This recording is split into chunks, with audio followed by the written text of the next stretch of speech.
Kita akan membahas semua tentang vaksin bersama saya, Dr. Dirga Sakti Rambe.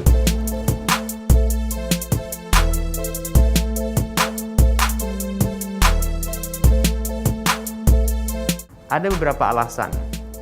Pada prinsipnya, vaksinasi dewasa merupakan kelanjutan dari vaksinasi anak-anak.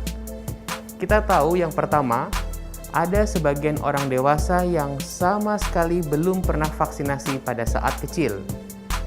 Yang kedua, pada lansia misalnya, terjadi penurunan kekebalan sehingga pemberian vaksin perlu diulang.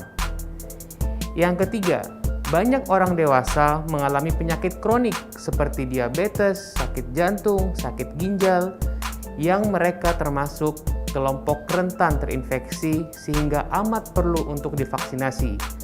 Yang berikutnya adalah karena alasan-alasan tertentu, misalkan untuk traveling atau yang berkaitan dengan perilaku berisiko tinggi atau pekerjaan seperti tenaga medis. Dan yang terakhir, yang tidak kalah penting, vaksinasi pada orang dewasa juga penting untuk melindungi keluarga di rumah, untuk melindungi anak-anak kita.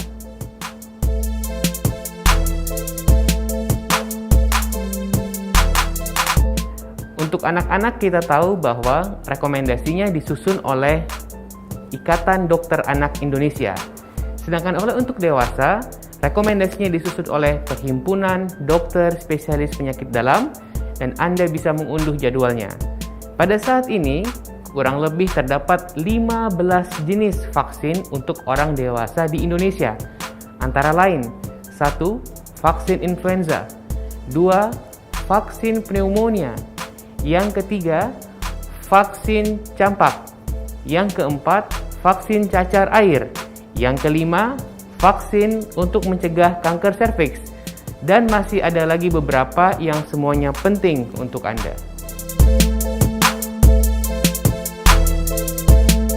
Sekarang kita sudah tahu betapa pentingnya vaksinasi untuk orang dewasa. Pertanyaannya, kemana kalau saya ingin suntik? Teman-teman dapat berkunjung ke puskesmas, ke klinik, ke rumah sakit, dan vaksinasi pada orang dewasa dapat disuntikan oleh dokter umum, dokter penyakit dalam, dokter kebidanan, ataupun siapa saja yang kompeten untuk melakukan vaksinasi. Oleh karena itu tidak perlu bingung, segera kunjungi klinik terdekat.